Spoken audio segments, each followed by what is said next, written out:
Okay, well, welcome everyone. Thank you for joining this session of Footsteps Festival. I'm Mark Angelo. I am one of the organisers of Footsteps 2021, and I'm somebody with lived experience of chronic pain. And so we'd like to welcome you to the main stage of the Footsteps Festival for this exciting online event, exploring mindfulness, an introduction to the Breathworks mindfulness with Stanter Kandola. So just a couple of quick housekeeping things. If you could keep your microphones on mute throughout until the end, we'll have some questions at the end. And as I say, the event is being recorded, but you won't be recorded yourself unless you're speaking. So you might want to switch off your camera at that point. And you can put questions at any stage. Put questions in the chat, and we'll be monitoring those, and we can put those to Stanter at the end. So, as many as you will know, the festival is not a year-long online festival celebrating the art of living well with pain. It's co-produced by people with lived experience and healthcare professionals working in pain services. We have regular online events, all of which are free, and which you can find on our webpage. We'll put the link for that in the chat, but I'm sure many of you have that already. So today's event, I'd just like to give credit to my colleague. Today's event is being co-facilitated with my colleague Nikki Jones, who's also a lived experience person, and she's handling the technical side for us in the background, doing a lot of the hard work. So she does a lot of this festival. So thank you, Nikki, for all your excellent work. Right, so moving on to the actual event. Our host and presenter today is Stanter Kandola from Breathworks. Stanter is a highly qualified and extremely experienced mindfulness teacher who has taught mindfulness to a wide variety of people affected by many conditions, including, of course, persistent pain. She also has a lived experience of a long-term condition and persistent pain herself, so she really couldn't be better qualified to talk to our community on the subject of mindfulness and pain. Breathworks, in case you don't know, is an international mindfulness organisation which specialises in teaching mindfulness-based approaches to helping people live better with pain, illness, and stress. So today's presentation by Stanter is part one of a two-part series here on the festival platform on mindfulness. It's titled Discover Mindfulness, and as the name suggests, Stanter is going to provide us with an introduction to the world of mindfulness, but there will be a sort of a slant on looking at pain in this session. But in the second session, that focus on pain and the application of mindfulness to pain management will be developed, and that session is on October the 22nd, so you can sign up for that if you haven't already. So yeah, with no more ado, let me hand over to Stanter for this fascinating session on discovering mindfulness. Thank you, Stanter. Thank you, Mark, for that introduction, and Nikki for arranging this and making it all happen. And really welcome, and thank you all for being here today. Really appreciate the opportunity to speak to you about mindfulness and the impact mindfulness can actually have on the way we live our lives in a general sense and the stresses that we have, but also more specifically in actually working with and managing pain. As Mark said, I'm just going to say a little bit more about my life and how I've come to do the work that I'm doing and why I'm here today. And I was totting up the years of how long I've had chronic pain, how long I've had to live with pain. And it's actually 37 years. And when you look at that, it's quite a big number, isn't it? 37 years. So I developed rheumatoid arthritis when I was 15 years of age. It became very severe and debilitating by the time I was 17. And really the next 20 years in particular were full of, oh my goodness, body changing, needing surgery, hip replacement, knee replacement, hands changing, and just this sense of constant flare-ups. So I'm sure many of you will understand that and know that, how debilitating that actually can be.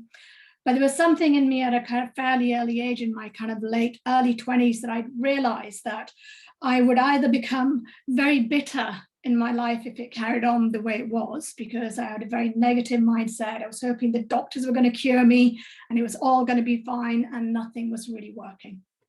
So the decision came that either I continue in that way and become very bitter, potentially in my life, or I would have to open the doors into something new that I would have no idea about whether it was going to work as an alternative landscape. And that began my journey. What happens in my mind, my emotions, how do I feed myself? Do I exercise? What do I do with this body, the limited body that I had? And so that began this whole journey. And then about 15 years ago, maybe 16, 17 years ago, actually, I came across the work of mindfulness. And really, that's been the most impactful, I would say, in terms of transforming how I experienced my life. It allowed me to really get back into work and in the workplace and doing the things that I'm doing. But there are two aspects of mindfulness that I really want to tell you about, because those were the two aspects that hadn't quite dropped into my awareness and understanding.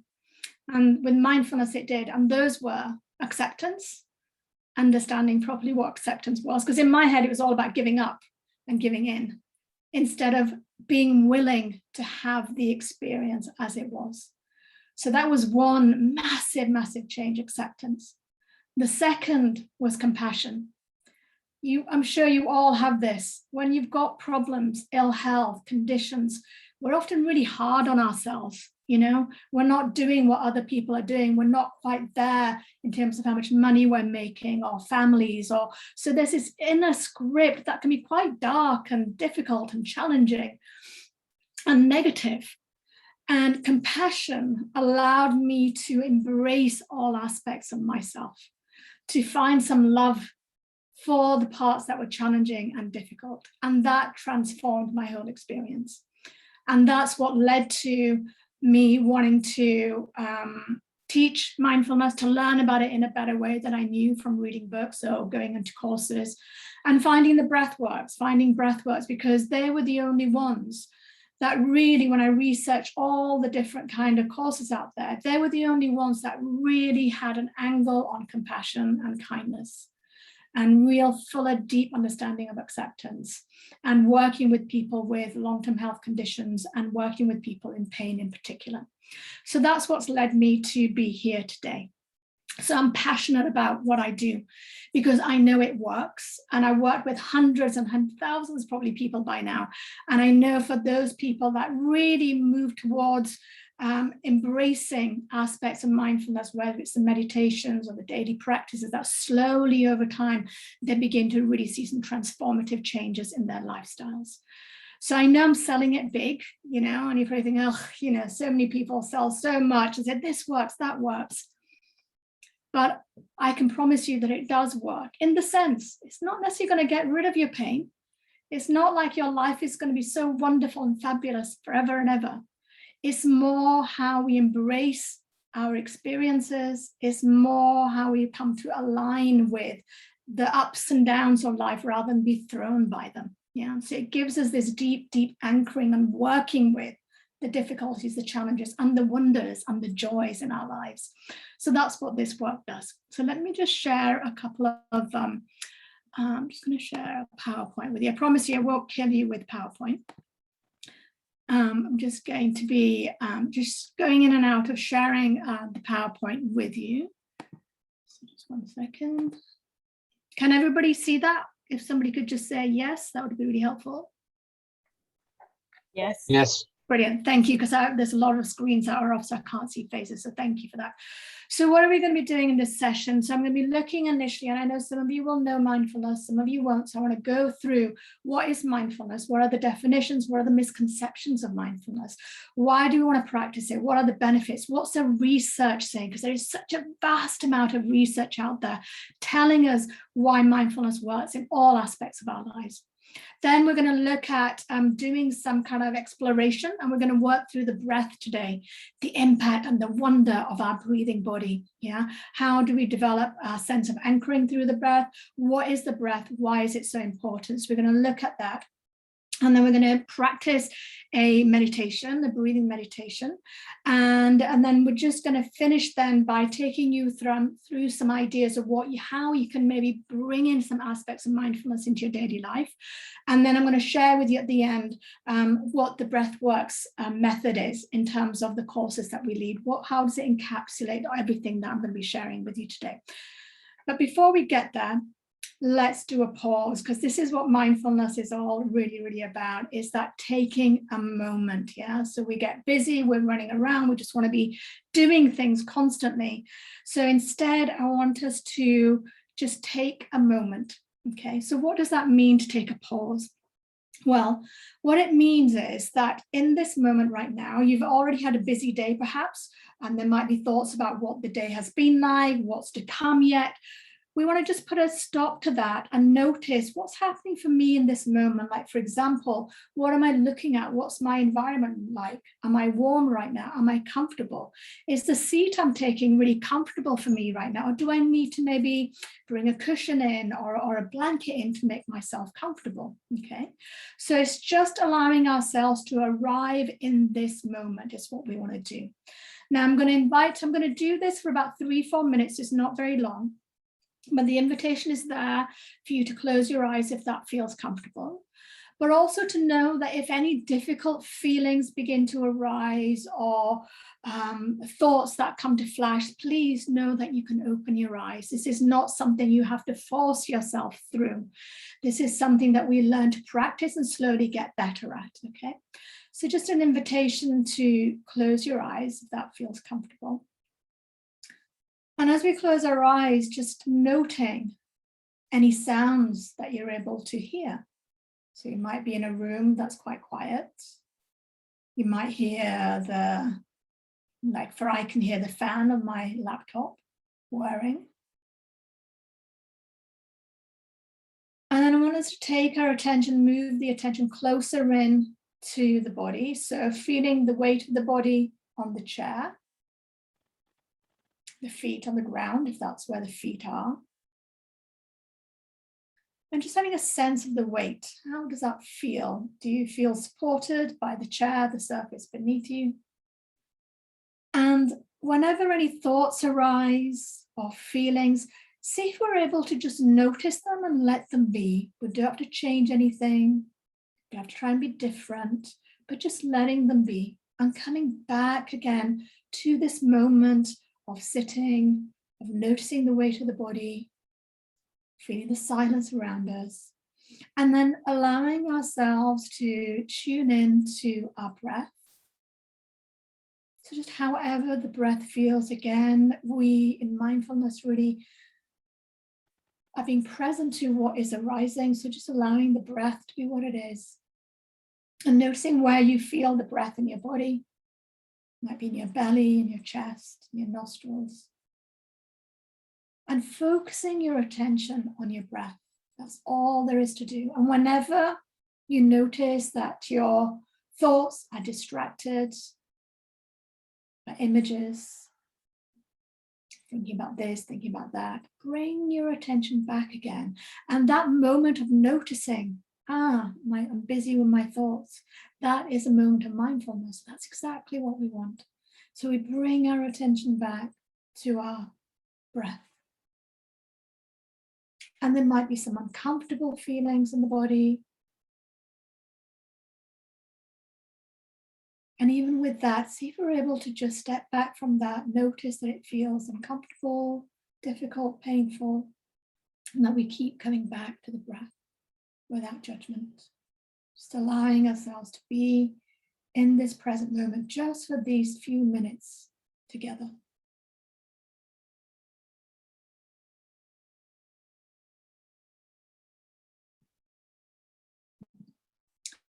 And then allowing our attention to be broadened by taking in awareness of the whole body. And then becoming aware of the sounds, the chair, the room. And then coming back to join us and opening your eyes when you're ready.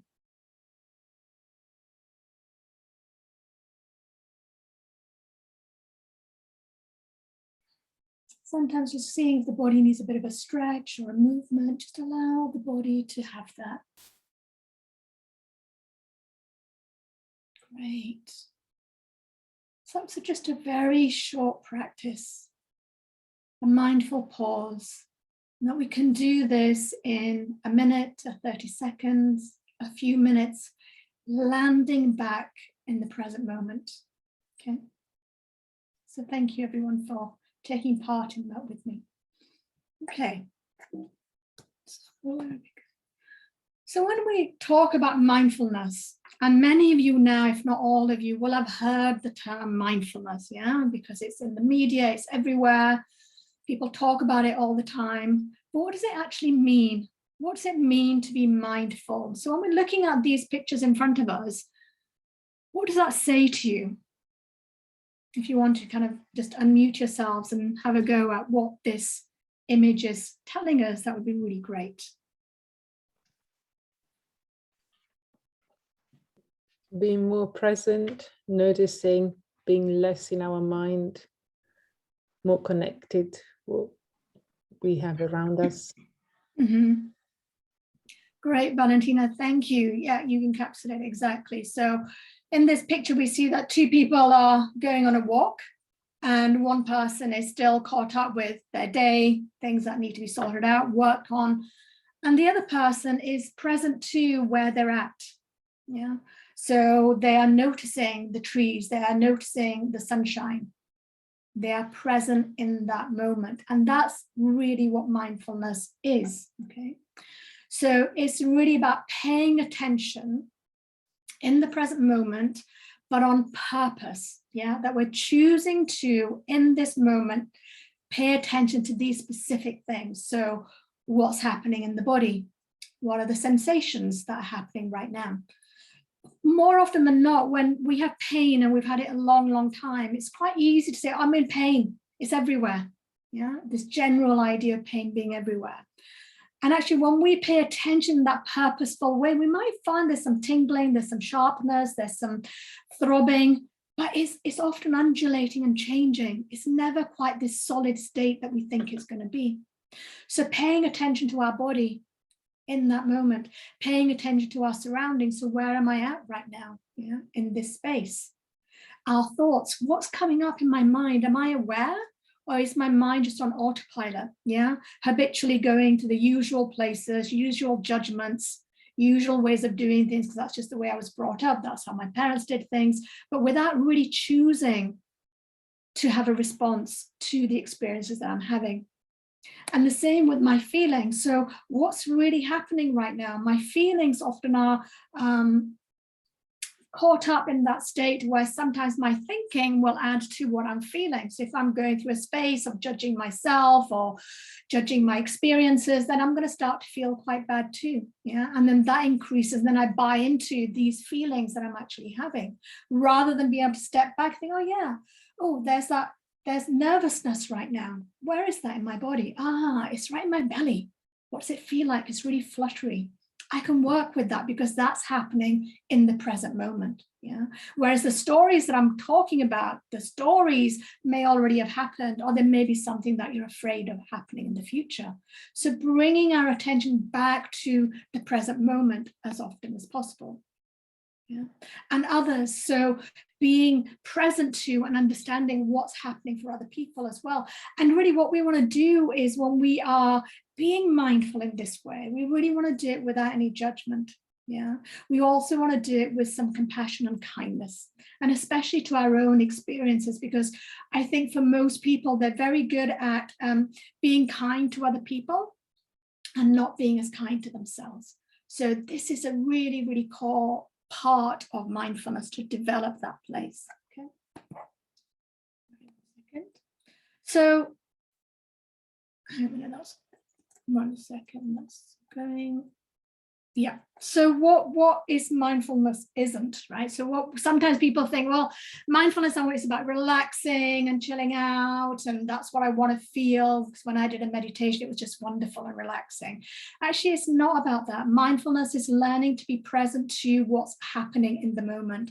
And sometimes those experiences that can be really difficult and really challenging. What we often want to do is just push away and run away from those experiences, right? Rather than turn towards them. And mindfulness teaches us, as one way of working with that, is to approach those aspects, to notice what's really going on and not be afraid of that. Yeah, it's not a way of emptying one's mind so that I don't want to have any thoughts. There are traditions that do that, but mindfulness isn't that. It's more about noticing, think, okay, let me just keep an eye on what's actually happening in my mind. Can I witness the experience of my own mind right now? Yeah, and to be stepped back from it rather than getting caught up in my mind and the thinking that happens within there. It's definitely not a new age movement. I think now with so much kind of neuroscience and so much research, we can definitely say this is now the quantity of evidence now is so backed up by science that there's no refuting that anymore. Okay, so it's not a way of escaping or spacing out at all. So what is the evidence? Okay, so let's have a look. So up to now, and I think this will be exceeded now, but there are over 4,000 published scientific journals on all kinds of aspects of mindfulness, right? From working with pain management, stress, depression, many fields are kind of really looking at how mindfulness is effective in different ways.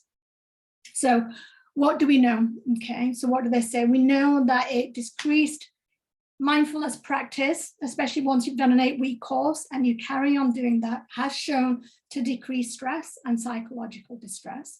And there's some research I'm just going to share with you that has shown that mindfulness practices reduces stress by at least 25% in a research study that was done. Okay, and that anxiety was improved by 30%. And mood was improved by 26%. Okay, so these are really quite, I mean, they might seem like small figures, but actually these are quite huge changes, right? When we think about it. Improved quality of life, imagine that, just feeling better generally overall in the way we experience our lives by 32%. And the functionality with pain and ill health, which is where we're, by 36%. So these are quite huge numbers of studies that have proven this to be the case. Okay, so also improvement in memory and learning skills, strengthens the immune system. Now, isn't that interesting? Because again, what we think and how we feel has a huge impact on what's happening with our physical body and our health. So in terms of relationship to pain, what the studies have also shown is that in some studies, they found that practice of mindfulness was as effective as a prescription painkiller. Now that's really interesting. And in some even found it as powerful as morphine. So again, this is coming from research studies, not just something we think is effective, not just hearsay. And changes in the brain structure so that pain no longer is experienced with the same intensity. And that's what we mean, the relationship to pain changes. So the pain can still be there, it can lessen, there's no doubt about that, but our relationship to it really has a huge impact in the pathways of our brain, okay? Reduces pain and the emotional reaction to it. So that's a really interesting one. So I'm in pain, it's horrible, I can't bear it, doing into that, to actually noticing, okay, yeah, there is pain today and it's here. What's the best thing I can do for myself today? It's a very different way than getting emotionally involved in feeling as if perhaps we're victims to the pain or that is somehow out of my control. Okay, so there's a lot we can learn from this. So what can it help? Mindfulness, okay, so we can know that we can help with general stress and difficulties. It can really help us to, when we begin to learn about mindfulness, often we as human beings are very good at reacting to things that happen in our lives. And what mindfulness helps us to do is to learn to respond. So there's a sense of space that gathers. So I'm no longer reacting to people, reacting to my own behaviors, my own body stuff, but instead I'm stepping back and noticing what's a wise response that's required in this moment from me. Yeah, and to pause. So we began the session with a pause, to stop, to notice what's happening for me right now. Yeah, what's real, what's happening in my emotions, my feelings, what's happening inside my body, where's the tension, what's happening to my breath right now. Yeah, just quickly, boom, boom, boom, check in, check in. That landing back in the body can really be so very effective in tuning down some of those intense, sensitive pain factors that actually are often on heightened alert when someone has chronic pain, has persistent pain. Improves communication, empathy, and relationships. Increases creativity, innovation, because again, we're creating some space for the creative juices to begin to flow, rather than just our mind constantly being busy from one thing to the next, to the next, to the next, to the next. Because what our minds are very good at is keeping our minds busy. Yeah. How often do you actually get to really fully enjoy the thing that you're doing without there being that, oh, I'm having my food, it's really lovely, but I've got that to do tomorrow, I've got so and so to see, and then what am I going to have tomorrow, and what am I going to have tonight? And we've really lost that sense of actually right now I'm talking to my child, my husband, my wife, my co-worker. Can I be present to that experience, and how nourishing that can be, and how that can really give us that sense of real well-being inside of us when we connect from that place. Okay. To cultivate care, kindness, and compassion towards ourselves and others. And as I said before, breathworks, really the fundamental aspects of why breathworks exists is really about bringing in an understanding of how mindfulness can really support people with health problems and pain, but also driven by an understanding of developing kindness and compassion as key central aspects of that. And again, there is so much evidence now to show why all of this is really, really important. Okay, so how do we do that, right? So we know it's great. We know it works. There's a lot of evidence out there. I've said it works for me and people that I've taught, but how do we begin to develop that? How can I help you to begin to notice what you need to do? Okay, so there are 3 core skills that we're going to be looking at. We're going to look 2 of them today, and the next meta one will develop a little bit more in the next session. So allowing, this idea of allowing. So what does allowing mean? Well, it means it's kind of like having an attitude of kindness and acceptance towards the experience that I'm having, that experience, whether it's internal experience or whether it's with other people in that moment. Yeah. So it's kind of, it's a kind of a sense of developing acceptance. It's not saying, oh, well, you've got pain, put up with it, that's all you're going to have for the rest of your life. No. Acceptance, as I said at the beginning, is a willingness to have the experience. Okay, willingness to have the experience. So in this moment, right now, if you were asking yourselves, I'm asking you, do you have pain right now? Okay, and then if you do, as much as you might want to get rid of it and never want it, the truth is here. Can't just dig it out of you and throw it away. It's here. That's the truth of it. So allowing is us facing that truth and saying, this is my truth in this moment, and therefore I'm going to give myself permission to accept this moment right now as it is. It might change in the next day, might change in the future, there might be all kinds of cures, but for right now, can I turn towards it with an attitude of kindness and acceptance? Okay, so that applies not just to ourselves, our own experiences, but also how we might be towards other people as well. Okay, and really there are 2 elements to that. One element of allowing is that kind of wisdom part, really the wise part that says, as much as I want to turn away from this and never have it, the truth is I do have it. Right now I have pain in my body. It's the truth. Don't like it, but it's the truth. It's okay. I can accept that. Okay, and in allowing that, in that wisdom part of us developing, is then the compassionate component, which says, okay, so I can hold my suffering with care and attention. I can embrace the fact that my body is suffering right now. I can be kind to my body for doing the best that it can right now. So that is a sense of allowing, not the easiest one, to wrangle with sometimes, because our mind is like, no, I don't want this. So, it's a really important one to begin to slowly open ourselves up to that.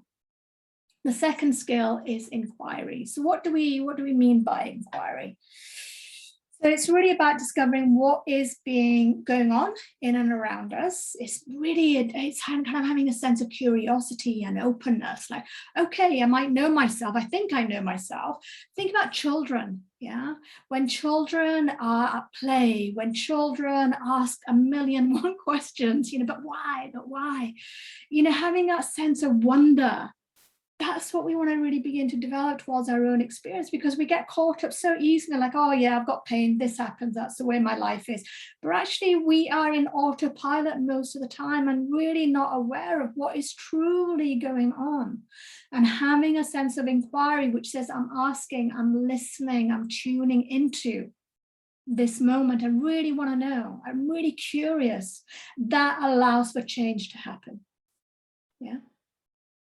So that's what is really important, is that sense of opening ourselves up to when we are on autopilot, because often when we are on autopilot, it's really driven by habitual pathways of how we've always been, rather than actually that might have worked for me when I was 16 years old as a behavior, as an action, but does it serve me now? Yeah. And an inquiry will help us to look at that in that kind of a way. And then we have meta-awareness, okay? So this is the ability and the capacity to know we are thinking, to be present to and aware of and observe my thoughts, my feelings, my sensations, my impulses, my behaviors. So it's a way of noticing that this is all happening in my experience, and I can witness to that, and I can step back and make decisions of what's the best step forward for me in this. Okay, so what's the best response in this given moment that I have? So all of these are really important key skills that we want to develop when it comes to mindfulness. Sense of acceptance, kindness, inquiry. So really looking into, how is it that I'm working in this way? What's really going on? I want to know, is my experience the way I've always thought about it, or is it actually in this moment very different? And often the experience is quite different when we really fully pay attention to it. And that, as I said, allows us to move towards change. Okay.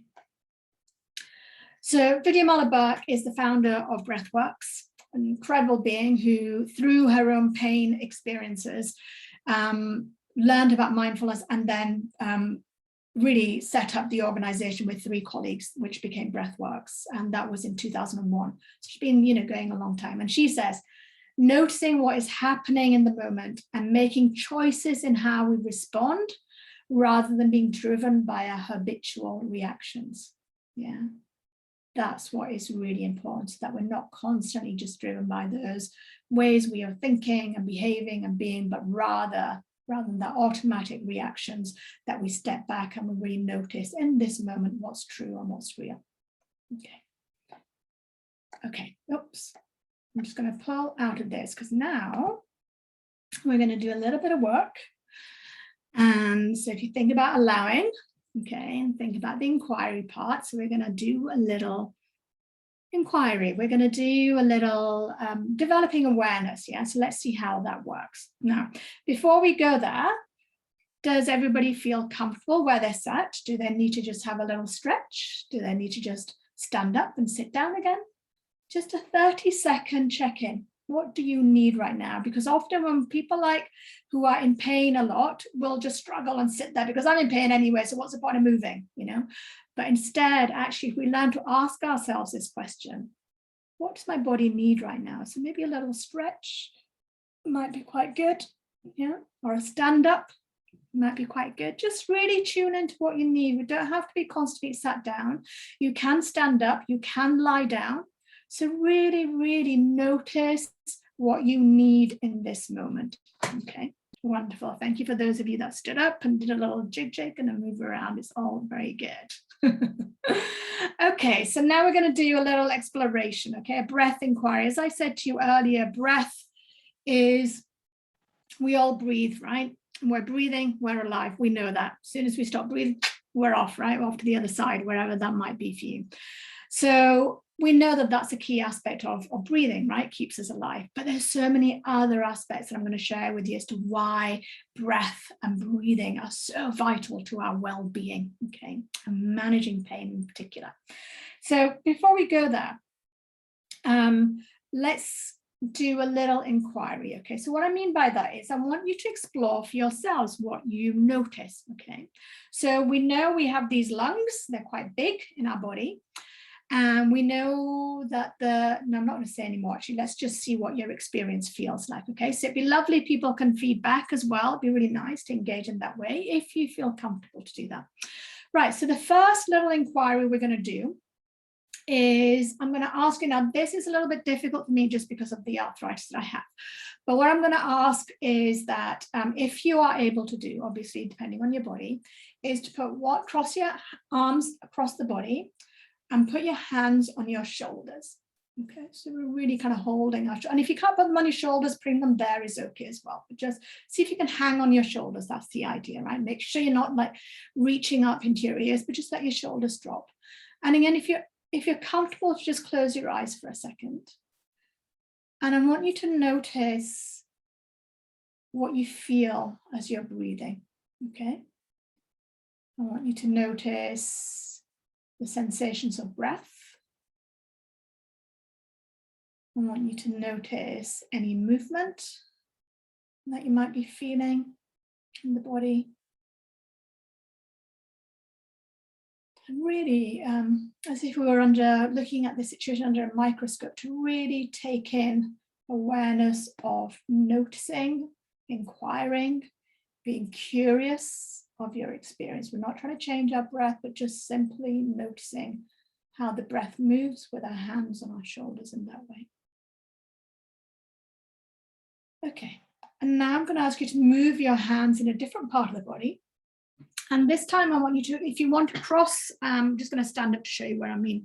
So we have our rib cage here. Okay, this is where the rib cage is. So you can either have your hands on the sides of the rib cage there, or if you want to cross your hands to the front of your body and just hold that area. So we just really have our hands on the sides of our body is what we really want. Okay, so again, crossing our hands, and sometimes having our eyes closed can really help us to tune in to what is happening. So tuning in to that place. And again, just noticing how often the mind flitters, thinking about this, thinking about that. And really just bring your attention back gently. It's so important that we do this in a very gentle way. And only focusing on the area with your hands touching the body and just noticing what movements, if any, you feel as you breathe in and as you breathe out.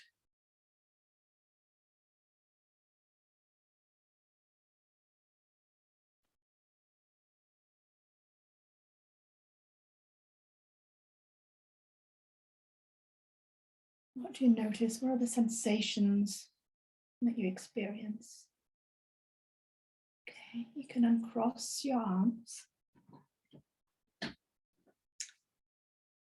is there anybody who'd be willing to share what you noticed when your hands were on the shoulders, what your hands were on the sides of your rib cage? What did you notice by your experience? Pallavi. Yep, when I raise my hands because of my mobility problems, there's pain. So I know I have to keep them lower down. Yep. When I have my eyes closed, I think this is more an ME thing.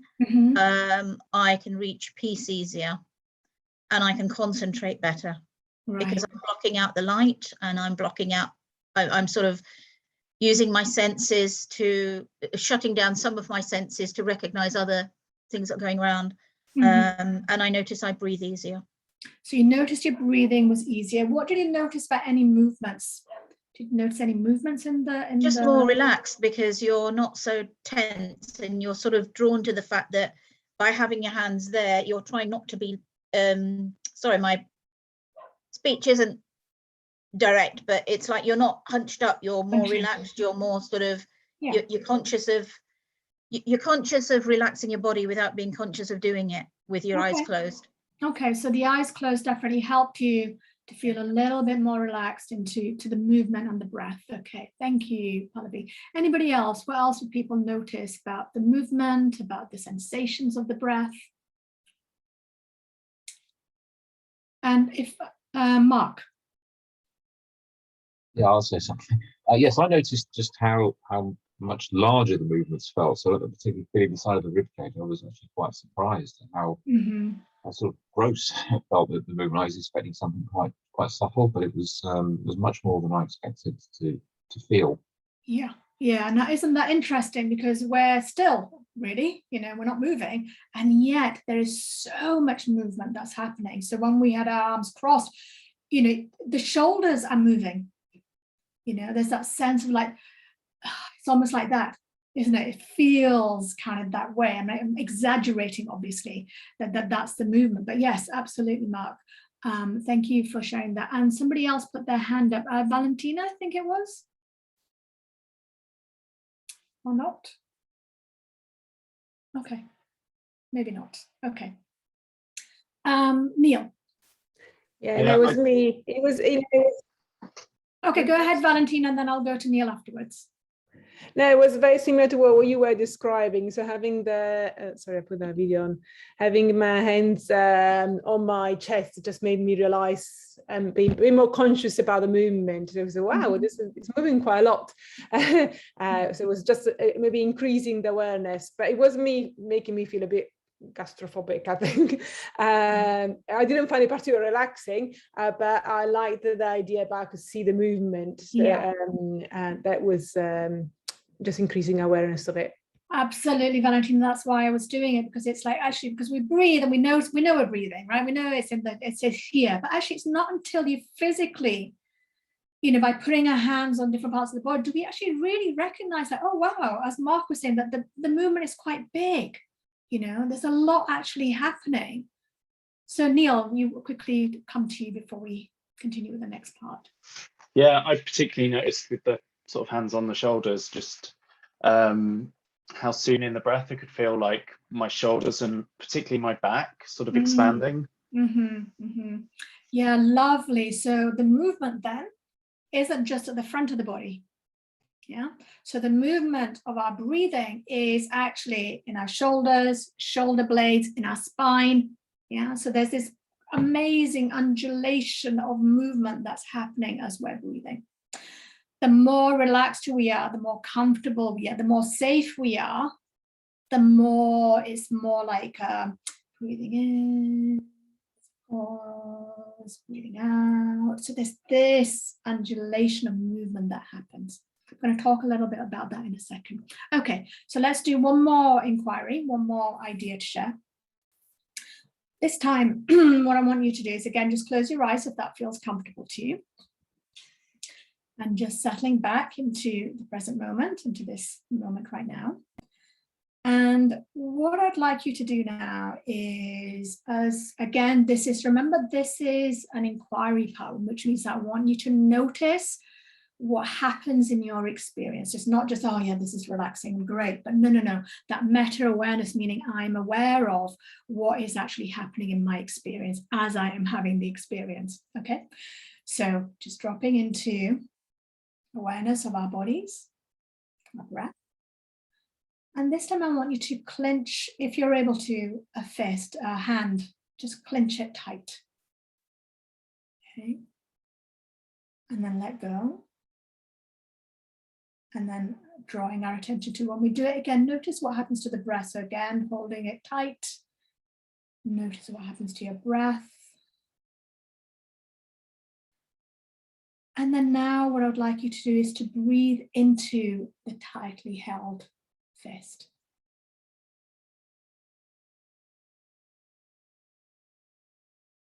And notice what the body wants to do when you do that. And then release and open the hand. And opening your eyes. Is there anyone that'd be happy to share what they noticed when they increased that tension in their hand? Pallavi, and then Me again, sorry. It's I'm okay, noticing that when my fists are closed, which I struggle to do, there's a lot of tension there. And as I'm breathing into it, I'm opening my hands, and it's like letting the tension go without trying to open my hands. Yeah. Isn't that amazing? That there's the need to release, that the breath itself is aiding that release of that tension. I'm going to say a little bit more, but let's just hear from Sarah as well, because Sarah put them. Do you want to unmute yourself first, Sarah? Yeah, I was just going to say the same thing actually, but also I held my breath. When I tensed my fists initially, I found I held my breath until I released them. Yeah, absolutely. So yeah. What that is showing us is that our breath can, one, impact tension that's created in the body to help release it, one. Two, it's also saying that when often there's tension or an uncomfortableness in the body, that we hold our breath. Yeah. And we'll know that, right? People are familiar with that. Something's not great, things are difficult emotionally, physically, whatever. And we have that tendency to either hold our breath, or we have a tendency to really, over time, to breathe in a very shallow way. So I don't know when the last time was you saw a baby, a toddler breathing. Has anybody noticed how they breathe? When they breathe with the whole of their torso, right? So you see this wonderful movement, all of it moving, right? So that is the natural way the body needs to breathe. It brings in most of the oxygen that we need, and it repairs the body. It does all of these wonderful things. But unfortunately, what happens to us human beings is that the more stresses we go through, the challenges we go through, suddenly, as we notice in holding that tension, our breath changes, we hold on to things, we've got more tension, we've got more pain, we've got more difficult things, and slowly, our breathing just becomes about keeping us alive. Yeah. So the chest, we might only be breathing from the upper chest. Yeah, just enough oxygen to keep us alive. But let me tell you, the breath is an incredible thing. The breathing apparatus is a wonderful mechanism, and we can really utilize that in turning how we, one, in terms of mindfulness, because the breath is the anchor to the present moment. What I mean by that is we are always breathing, right? So it's a way of helping us come back to the present moment. What's happening with my breath? It's happening right now. So that's an anchor to the present moment. Now, when it comes to breathing, we know we as human beings probably do about 11,000 to 14,000 cycles of breath a day. When we breathe in, we are taking in oxygen, and that oxygen feeds our cells, and the cells basically burn it, and that becomes food for the body, for our muscles, our bones, everything that we need. And then when we breathe out, the byproduct of that is carbon dioxide, which is then released with our out breath.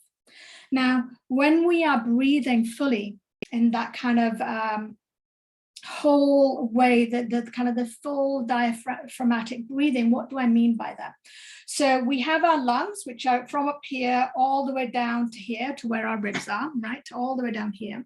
And then just underneath the ribs, there is this muscle called the diaphragm, okay? The muscle goes across the body. When we breathe in, the muscle of the diaphragm pushes down, so it allows for more lung space to happen.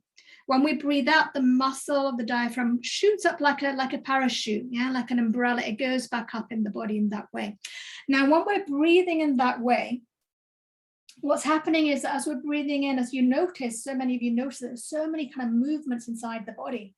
When we breathe in that way, the movements of the diaphragm, the movements of the lungs filling in that way, it actually pushes the diaphragm down into the belly. So it really massages all of our organs in the abdomen. And by pushing down onto those organs, it squeezes the old stale blood in the organs. The in-breath, and as we breathe out, it replenishes with all the nutritionally rich oxygen and blood. So it has this function, right, of doing all of this work. The other thing we know is that when we are breathing in that, so we're talking about breathing in, perhaps a little pause, breathing out. When we are breathing in that whole body way, what happens is that the body is switching into the parasympathetic nervous system, okay? The parasympathetic nervous system is where, the most simplest way, is quite a complex system, the nervous system, but the parasympathetic nervous system is really about rest and repair. So when we are breathing in that way, our body is able to rest, our body is able to repair, and there's a sense that we are safe. When we are breathing in that shallow way, and then that's the nervous system energy is at play, and there's some aspects of our system that feels as if it's in that flight fight state.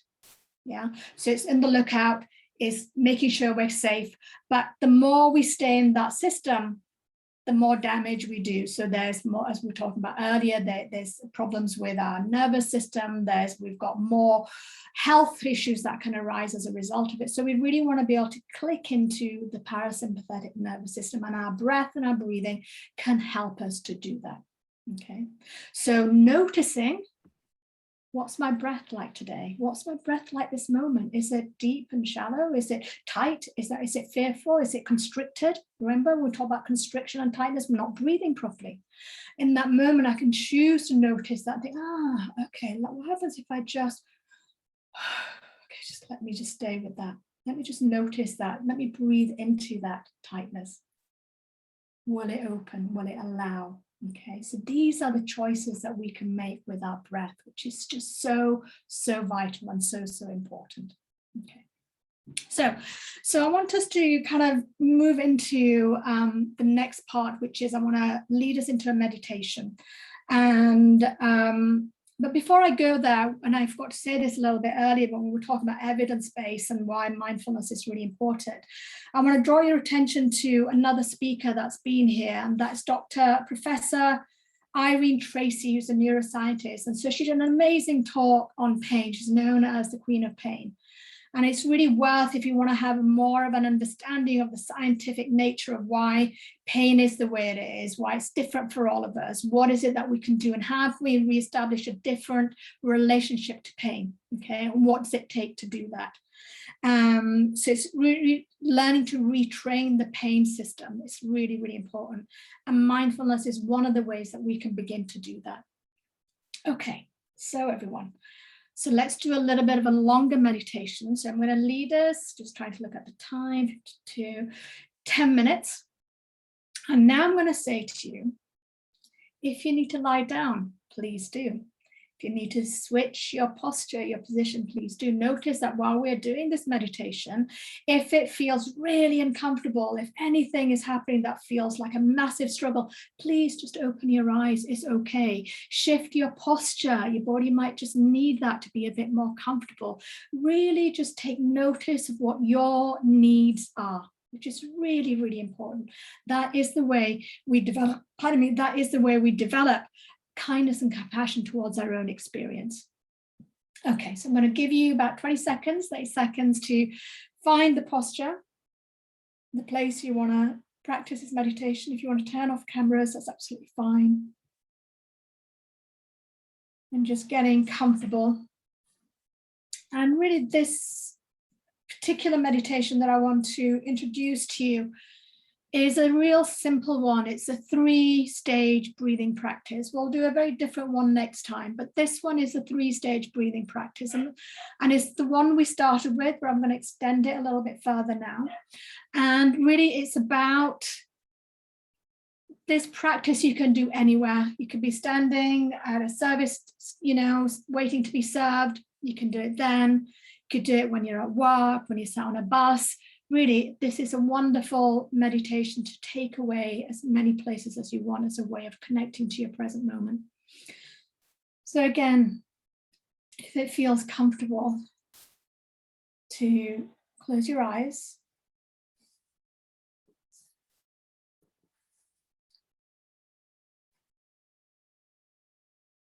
And we begin, the first part of this meditation is to really arriving, as we say, so arriving in this moment. So it's tuning in to what my environment is, what's happening in my environment, any sounds that you're able to pick up. Just really allow your senses to open, to notice.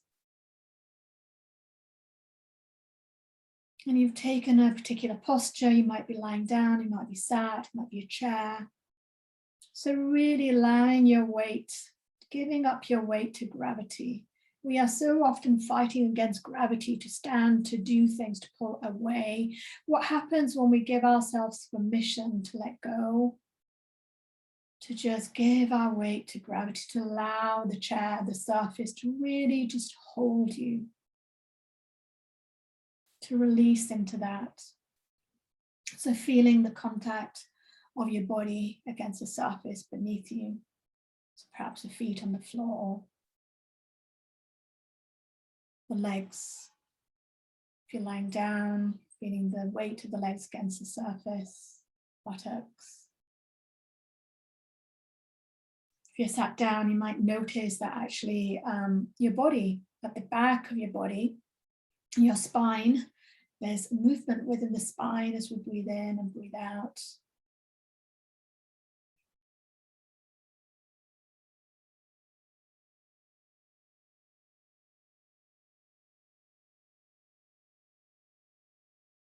And that in this moment, can we give ourselves permission to accept that this is the experience I am having? So that experience could be relaxing, it could be challenging, painful perhaps.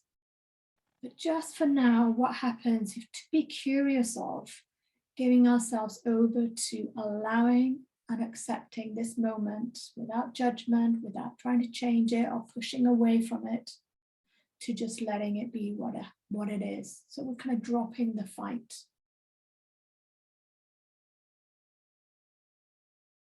Just see what happens when we do that.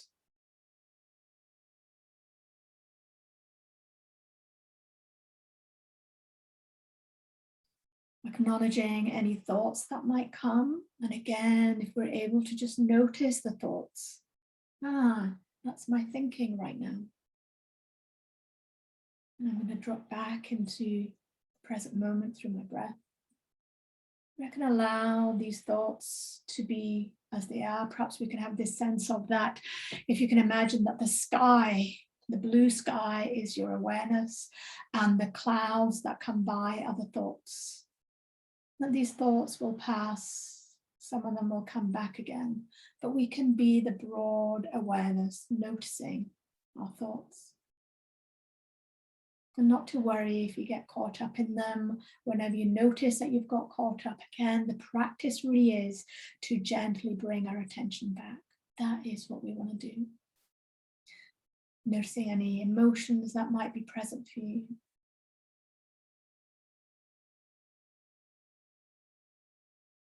And then allowing our attention to turn towards our breath. So now you've had this experience of having your hands on different parts of your body to notice the movement of the breath through the body. And we really want to kind of bring this sense of kindness and compassion towards our breath. And if you want to, sometimes it can help to just have your hand on your body, on your heart, to just connect to ourselves. So noticing, where do you feel the breath? What do you notice about your breathing right now? It might be in the belly or the chest, or the nostrils. So just spending a few moments staying with the breath where you feel it the most. And remember, we're not trying to alter our breathing. The more we can allow, the more the breath will ease in itself.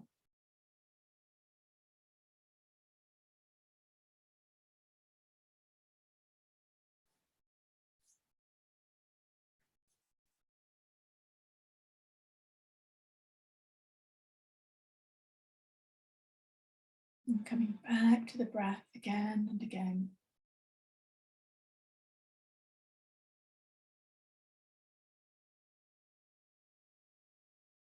So this sense of breathing in, breathing out, just ebb and flow of your breathing body in this moment.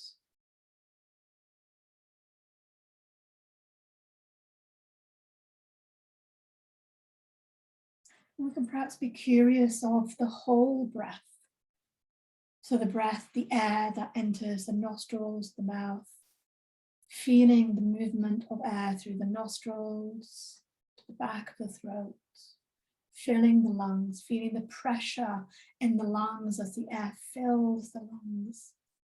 And then there's that moment where the pressure increases, and then there's that natural flow of the breath beginning its outward journey. So is there a little pause between the in-breath and the out-breath? Breathing in, perhaps a little pause. Breathing out, perhaps another pause. So this ebb and flow of your breathing body. And whenever you lose where you're at in the breath, or your mind is taken away by thoughts, gently bring your attention back to the breath and feeling the movement of your breathing body. Having a sense of the full breath in and the full breath out.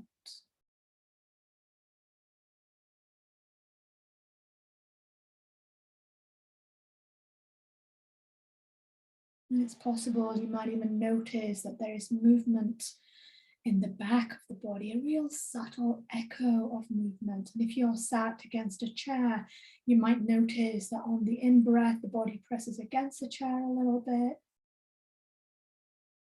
And on the out-breath, it moves away a little bit. So there's this movement along the spine.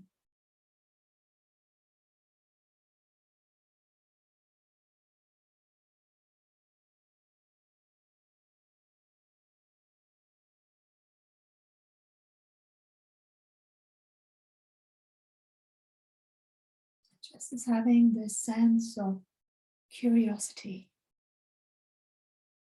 towards your own experience in this moment.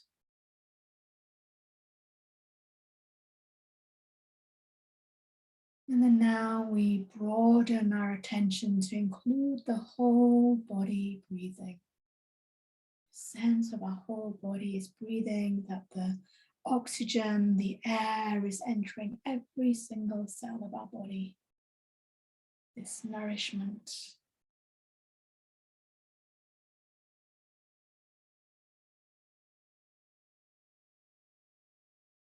Allowing now our awareness to filter out, so we have a sense of the whole body, a sense of the sounds around us.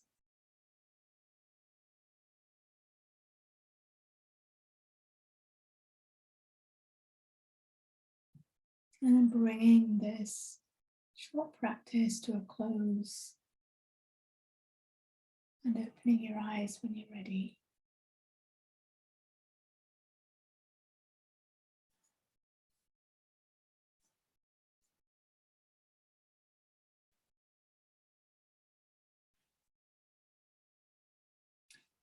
It's really lovely just to hear from one or two people how that was for them. What did they notice about their experience? How did it feel?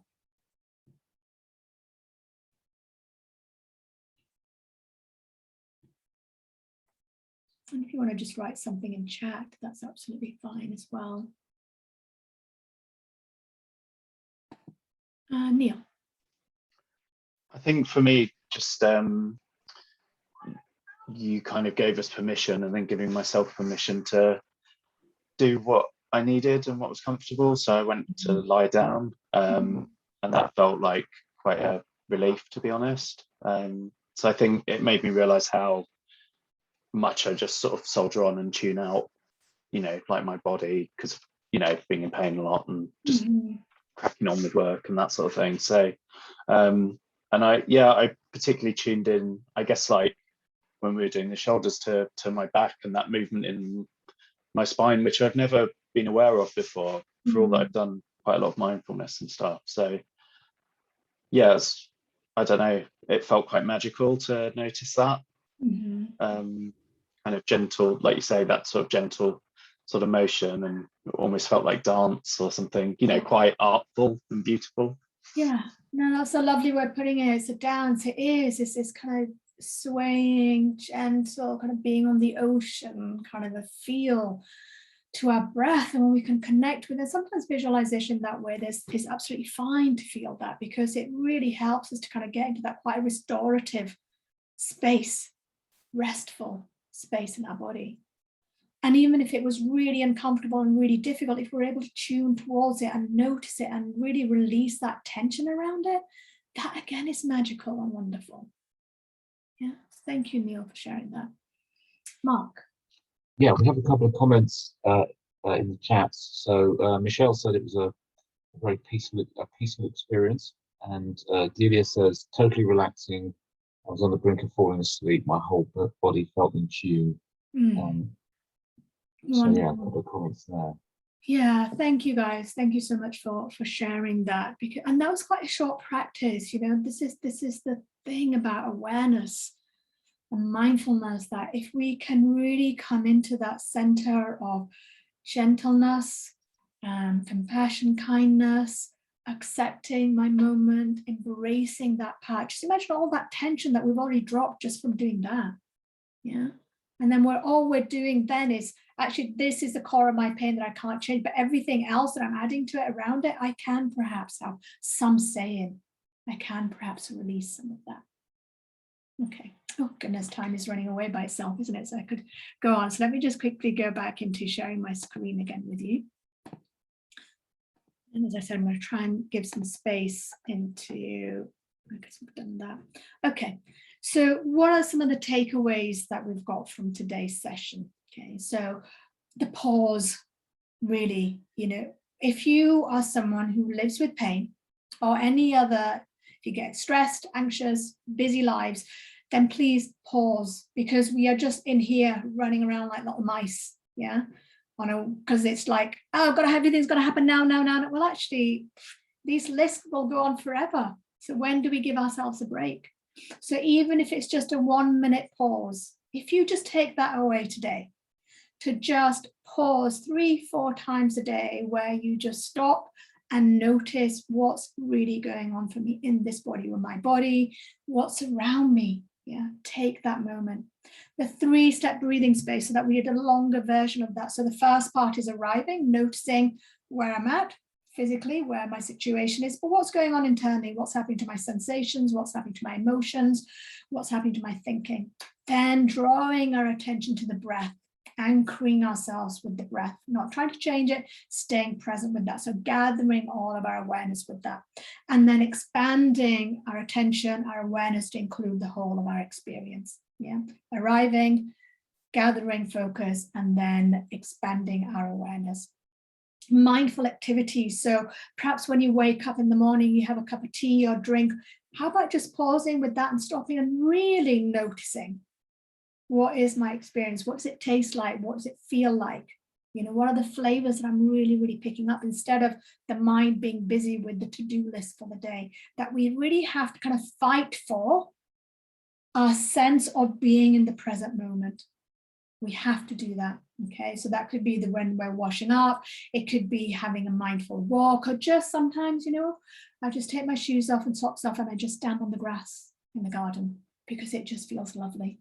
And that's it. I might do that for 30 seconds, a minute sometimes, but just putting these things into our day-to-day life is so, so important. So taking a break, spending some time in nature. We might not live in the countryside, but you know, we all have the sky that we see from the windows or outside. Just turning towards that, noticing it. All of this is going to really calm down the nervous system. All of this is going to help us from being that way to, okay, let me tune into myself. Okay. So the other part is, you know, in terms of what else you can do to follow up from this, is check out Breathworks website. Yeah, so we've got all kinds of courses on there. We have master classes, and we have this wonderful part now that we're developing called the Community of Practice. We've got over 1,500 members already. It's a bit like a Facebook page, but private, only for Breathworks. And it's a great community of people, like-minded people. There's a page there for people with chronic pain, for example, you know, that go through these problems. What resources are available? We've got some free resources. There's regular meditations that happen freely, and there's some paid for resources as well. So really, really worth checking that out. Okay. Now, I'm going to go through this fairly quickly, okay, because I know sometimes people are like, oh gosh, she's just selling us stuff now. And I promise you I'm not, because really to develop what we have started today, I cannot stress enough that doing an 8-week course really will help to solidify, begin that practice. Mindfulness really has to be a way, it's a way of living rather than it's an activity that I do occasionally. Yeah.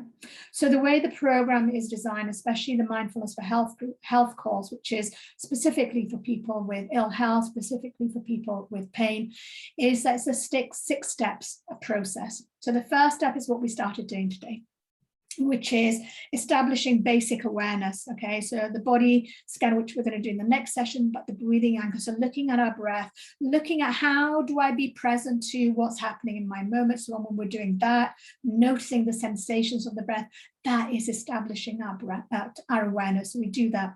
And then what we do is then we notice that actually in mindfulness, we want to turn towards the uncomfortable, the difficult, the challenging aspects of ourselves rather than push away, because we don't want it, run away from it. We turn towards it with compassionate acceptance.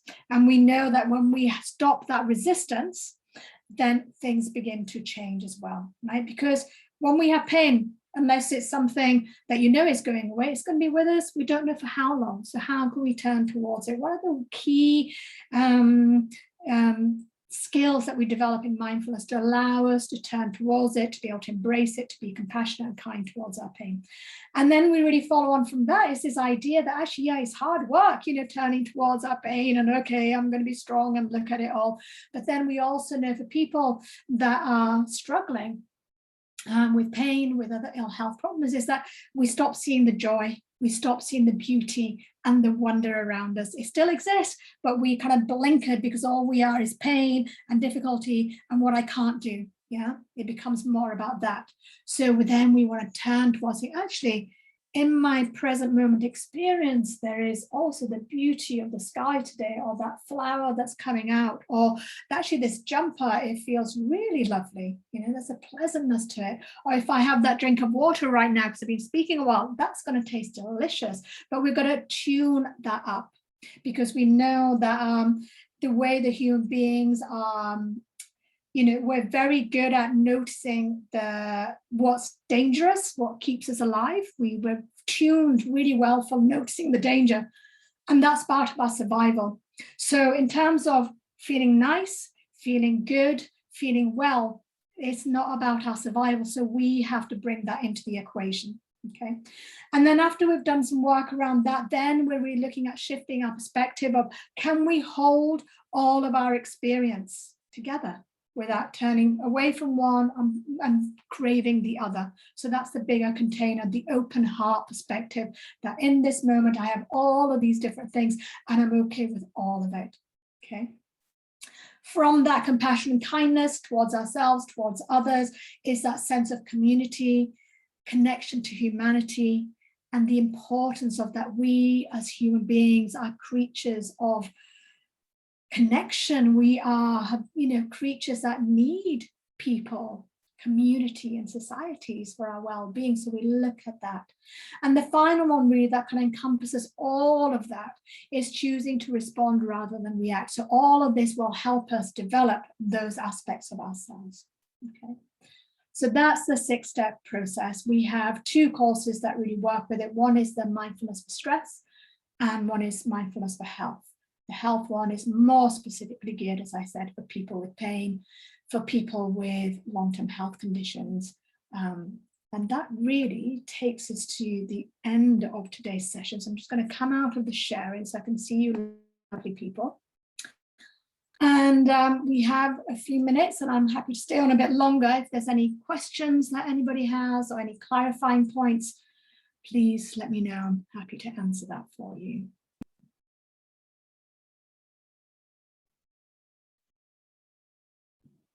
Yeah, I'll Mark. just come in with a couple of things that people said in the chat earlier on. So, so we had a little bit earlier. We had a comment from it's Pallavi was saying that, going back to what you were saying about the experience of what happened to the breath when something happened to you, that she was talking about how having a jab led to holding her breath, and that happens whenever she has injections, and that happened without her realizing. We had some more comments. We had more comments about the experience of the meditation, all very positive, saying that it's totally relaxing. I was on the brink of falling asleep. My whole body felt in tune, and it was a peaceful and restful experience. It's from Deborah. I was lying down, but had my legs raised slowly. I let them drop as the relaxation overtook my body, and she says thank you. And Nikki, my colleague, also said that mindfulness and meditation has been fundamental to my recovery from severe pain. It's a way of life for me now, and there's so many benefits. I know how many say the same. It can be challenging, but it is not called practice for nothing. And I'd echo that. I've made a big impact to my pain management as well. So yeah, that's some of the comments we've had. Great, thank you so much. And isn't that interesting, Pallavi, talking about that holding of breath, that tightening, that squeezing when something uncomfortable or difficult is happening, is to see, now that that's what happens. So the next stage would be, oh, there I go doing that, and instead I'm going to breathe out. I'm going to breathe out, and then I'm going to just allow my breath to come back in again. And that's what I'm going to focus on, rather than the situation driving that behavior. We begin to change that because we become conscious of what it is that I'm doing and the way I'm reacting. May I ask a question? Yeah, sure. I'm wondering if, for example, using the breathing anchor, so inviting the person to focus on her breath, with people that are suffering from, I don't know, pain when they breathe. I'm thinking about people with lung cancer, for example, that breathing is quite difficult. Yeah. Is it something that we can use, or it would be better to use something else to have an anchor? Yeah, that's a great question, Lucia. Absolutely, because there are some people who have problems with their lungs, and breathing. Or if you're really anxious, as soon as you say, oh yeah, the breathing, focus on your breath, and go, oh, they can't breathe. It's way too much. It's too much of an intense. So what we want to do is there are other things we can introduce with that. So it might be that one, actually just very recently on a course I'm leading right now, health course, got someone on there who's perhaps reaching end of life so she's in a really interesting place in her life. She doesn't know how soon, but she's got issues in terms of breathing and how her lungs are, and I know she won't mind me sharing this, there's less oxygen going into her lungs. And so when we were doing these breathing practices, like, I can't, it's just making it really hard for me to do this. So what we did with her was like saying, well, how would it feel to breathe into your hand? Yeah, so just noticing the breath moving in your hand. And that just was the trick for her, because it stopped her from thinking about what her lungs can't do, not taking enough oxygen, restrictive even more. And instead she was able to breathe in and breathe out. So the focus becomes elsewhere. So you might get those squeezy balls, they can do it, or those stretchy things you can get, or it might be just having your hands in front and breathing into your hands. Yeah, and if that's too much of an anchor, they might want to shift their attention into their feet, for example. So just noticing the sensations in their feet as they breathe. So there's many different ways we can help people to anchor in that isn't specifically around their chest and their breathing in that way. Thank you. Pleasure. Yes, if I can add to that, I have a slight problem with my gallbladder at the moment. I have done for a year now, so I'm waiting for surgery. So breathing deep is actually quite uncomfortable at times. So yeah, I've used my hands almost consistently. Just, they're so fascinating hands, aren't they? They're buzzy and interesting. So there's always another way around it, isn't there? Absolutely, Nikki. Thank you for sharing that, because my God, our hands are ridiculously sensitive. As soon as you I know, I hope people don't mind. We have gone over a little bit, but I don't mind staying here if other people are happy to stay. You know, as soon as if you close your eyes, right, and take your attention into your hands. So now you become aware of your fingers, perhaps the curl of your fingers. You might notice that there's tingling or vibrations in your hands. It might just feel like one solid place, the whole of your hands, but you might begin to notice the fingers and the thumbs, the nails, right? And what often begins to happen is that when we draw our attention to our hands, we feel more sensations in our hands.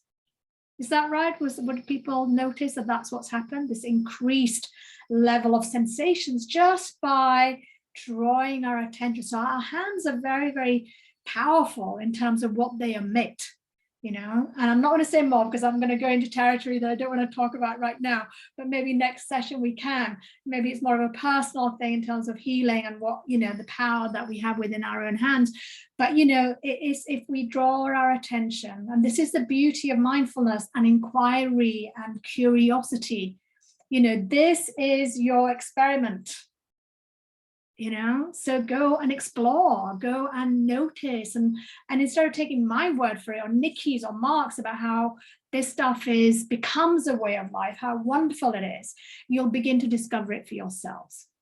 But it's not the easiest, very easy techniques, but it takes a lot of practice and, you know, coming back to it again and again to when you begin to see the changes beginning to happen. Yeah. So unless there's any final questions, I guess. Yeah, Mark? Yeah, just one more comment in the chat, and I think in reference to the top subject you were just addressing is Pallavi just says visual square breathing. I don't know what that is, but maybe you can enlighten. Go ahead, Pallavi. Sorry, just when my hands hurt, there are people who can't move their body. Visual square breathing is a good thing where you're imagining the box and you're breathing Okay. in, you're leaving there and you're breathing out. Yeah, right. It helps with the breathing. Brilliant. Thank you for that. That's a great one to go away with. So I just want to say thank you, everyone, for being here and sharing this space with us. I really appreciate that. I hope that you've taken away something from today's session. And as I said, there will be another session happening soon. I forget the date. Mark can probably help me, remind me of what the date is I'm doing that on. That's on Friday, the 22nd October. I believe it's the same time, isn't it? Yeah. It's so, and then we'll explore. And it's in the chat as well. You can see it at the top of the chat. Yeah, and we'll develop it a little bit more from where we are today. Different ideas that I'll share with you, and we're going to do a little enactment. I'm not going to say what that enactment is, but Mark and I are going to do an enactment for you, so that might bring you all back. So thank you all very, very much for joining us today. Thank you so much. Bye-bye, everyone. Bye. Thanks, everyone. Thank you. Thanks, Hope to see you next time. See you next time. Bye. Bye, everyone. Bye. Thank you.